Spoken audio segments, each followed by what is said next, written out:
పటాన్చెరు నియోజకవర్గం గడ్డపోతారం మున్సిపాలిటీలో కోఆప్షన్ సభ్యుల ఎన్నికపై వివాదం చెలరేగింది.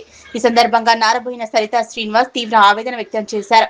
కోఆప్షన్ సభ్యురాలిగా అవకాశం ఇస్తామని బీఆర్ఎస్ నాయకులు హామీ ఇచ్చి చివరికి మోసం చేశారని ఆరోపించారు. బీఆర్ఎస్ పార్టీలో ఉద్యమకారులకు సరైన గుర్తింపు లేదని, డబ్బులు ఖర్చు పెట్టిన వారికే ప్రాధాన్యం ఇస్తున్నారని విమర్శించారు. అదేవిధంగా కౌన్సిలర్లు స్వచ్ఛందంగా కాకుండా అధిష్టానం ఒత్తిడితోనే లక్ష్మీ ప్రకాష్ చారిని ఎన్నుకున్నారని మండిపడ్డారు. ఈ పరిణామంపై స్థానిక రాజకీయాల వర్గాల్లో చర్చ నడుస్తోంది. నా పేరు శ్రీనివాస్, జిన్నార మండల్ గడపోతారం. నేను 2001 నుండి తెలంగాణ ఉద్యమంలో పనిచేసిన. నేను ఒక ఉద్యమకారుడిగా ఉద్యమంలో ఏ పిలిపించినా కేసీఆర్ గారు ఆ పిలుపులో నేను కష్టపడి ఉద్యమం చేయడం జరిగింది. 2001 నుండి నేటి వరకు నేను ఉద్యమంలో పనిచేసిన వ్యక్తిని కాబట్టి నాకు ఈరోజు గత ఎన్నికల్లో మా గడపోతారు నూతనంగా ఎన్నికైనటువంటి మున్సిపాలిటీ ఎన్నికల్లో మాకు కోఆప్షన్ మెంబర్ ఇస్తామని చెప్పంటే నేను కాంగ్రెస్ పార్టీలకు వెళ్ళి బీఆర్ఎస్ పార్టీలకు రావడం జరిగింది. బీఆర్ఎస్ పార్టీలకు నేను ఆ రోజుల్లో ఉన్నటువంటి టీఆర్ఎస్ పార్టీలకు వెళ్ళి కాంగ్రెస్ పార్టీలకు పోవడానికి కారణాలు కూడా కొన్ని ఉన్నాయి. అవి కూడా గురించి చెప్తాను. మళ్ళీ ఏదైతే కోఆప్షన్ ఇస్తానంటేనే మేము పార్టీలకు రావడం జరిగింది. ఇస్తామని చెప్పి నమ్మించారు. మనని మొన్న ఏదైతే 20 తారీఖు నాడు నామినేషన్ రాష్ట్ర రోజు నాడు మన నామినేషన్ వేయమని చెప్తే నేను నామినేషన్ వేయడం జరిగింది. నామినేషన్ వేసిన రోజు నుండి ఈ రోజు వరకు నీకే ఉన్నది నీకే ఇస్తున్నామని చెప్పేసి నమ్మించి గొంతు కోసేయడం జరిగింది. కానీ ఈరోజు న్యాయంగా పనిచేసే వ్యక్తులని గుర్తించట్లేరు. ఎవరైతే అధికారం కోసం కొమ్ములు కాల్చుకుంటూ నాయకులతో తిరుగుకుంటూ నాయకుల దగ్గర పోయి తిరిగేటోళ్లకు పట్టం కడుతున్నారు తప్ప నిజంగా పార్టీ కోసం పనిచేసే సేవకులను గుర్తించి, పనిచేసే వ్యక్తులను గుర్తించి, పనిచేసే నాయకులను గుర్తించి వాళ్ళకి పదవులు ఇవ్వడం లేదని నేను సౌముఖంగా తెలియజేస్తున్నా.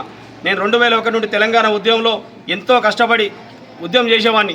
ఉద్యమంలో నా ఊళ్ళో చేస్తుంటే వీడు ఈ సీన్గాడు చేస్తే తెలంగాణ వస్తుందా, వీడి పిక్ అట్లా కడతాడా, వీటితో ఏమవుతుంది అని అన్నోళ్ళే ఇవాళ బీఆర్ఎస్ పార్టీలో కొనసాగిస్తున్నారు. అలాంటి దుర్మార్గులే ఇవాళ పార్టీలో కొనసాగిస్తున్నారు. వాళ్ళే పదవులు చెలాయిస్తున్నారు. నేను అడుగుతున్నా, నేను అయ్యప్ప స్వామి మాలలో ఉండి కూడా తెలంగాణ ఉద్యమంలో నేను అయ్యప్ప స్వామి మాలేసుకొని జైలు కూడా పోవడం జరిగింది. జైల్లో ఉన్నా.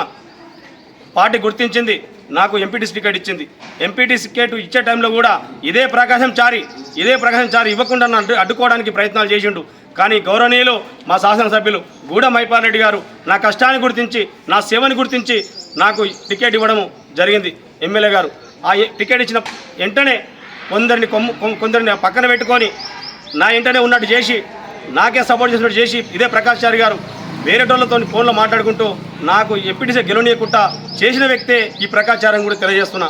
ఈరోజు ఏదైతే ఆ తర్వాత నేను 2018 ఎన్నికల్లో నేను నా ఊర్లో నా గ్రామ పంచాయతీలో ఉన్నటువంటి ప్రతి ఒక్కరింటికి పోయి నా కష్టాన్ని, నా బాధని, నేను గెలిస్తే ఏం జరుగుతుంది, ఏం చేయబోతున్నా అనే ఒక ప్రణాళికతోటి నేను ప్రతి ఒక్కరింట్లో నేను ఒక 10 నిమిషాలు కూర్చొని వాళ్ళకి వివరించి నేను చెప్పడం జరిగింది. ఆ రోజు నేను అభ్యర్థిగా ఉన్నానని. అభ్యర్థిగా చేస్తుంటే నా కష్టాన్ని గుర్తించిందే ప్రకాష్ చారి. గుర్తించి ఈ శ్రీనివాస్ అనేటువంటి ఉంటే ఖచ్చితంగా గెలుస్తాడు, నాకు ఇంత చిన్నోడు గెలిస్తే నాకు విలువ అవుతుంది, నా సాయి అవుతుంది అనుకొని నా ఇంటికి 10 గంటల రాత్రి నా ఇంటికి రావడం జరిగింది.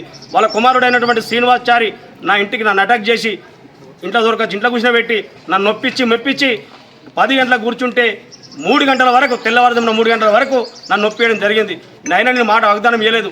నేను ఏదైతే ఆ రోజు ఎన్నికల్లో కొందరు పెద్ద మనుషులను కలుపుకొని నేను అడిగితే వాళ్ళు నువ్వు కరెక్ట్గా ఉంటే సపోర్ట్ చేస్తామని చెప్పడం జరిగింది. ఆ మాట ప్రకారం నేను పొద్దున మాటిస్తే ఎప్పుడైతే మాట ఇవ్వాలని చెప్తే పొద్దున ఎవరికైతే నేను అడిగినో వాళ్ళందరి వాగ్దానం తీసుకొని నేను విత్డ్రా చేసుకొని ఈయనకు ప్రకాష్ చారికి నేను సపోర్ట్ చేస్తే సర్పంచ్గా గెలిచిండు. సర్పంచ్గా గెలిచిన తర్వాత మా గ్రామానికి ఏం అభివృద్ధి చేసినామని అడుగుతున్నాను. నేను ఇవాళ అడుగుతున్నా, మా గ్రామాన్ని ఏం అభివృద్ధి చేసామని అడుగుతున్నాను నేను. మా గ్రామంలో ఉన్నటువంటి రైతుల భూములు గుంజుకొని నువ్వు గ్రామ పంచాయతీకి అప్పచెప్పినావు తప్ప నువ్వు మా ఊరికి ఏం చేసావని అడుగుతున్నా. నువ్వు లబ్ధి పొందినావు, మా ఊరిని నాశనం చేసిందే నువ్వు. మా ఊరిని నాశనం చేసింది కాకుండా మమ్మల్ని కూడా నాశనం చేసినావు. మమ్మల్ని కూడా రోడ్ల మీద తెచ్చినావు. మా ఊరు భూములు గుంజుకొని వాళ్ళు గొడవను మొత్తుకుంటుంటే వాళ్ళ భూములు గుంజుకున్నావు. అదే నీ ఊరిలో ఒక గుంట భూమికి ఇచ్చుకోలేవు. ఇదే న్యాయం.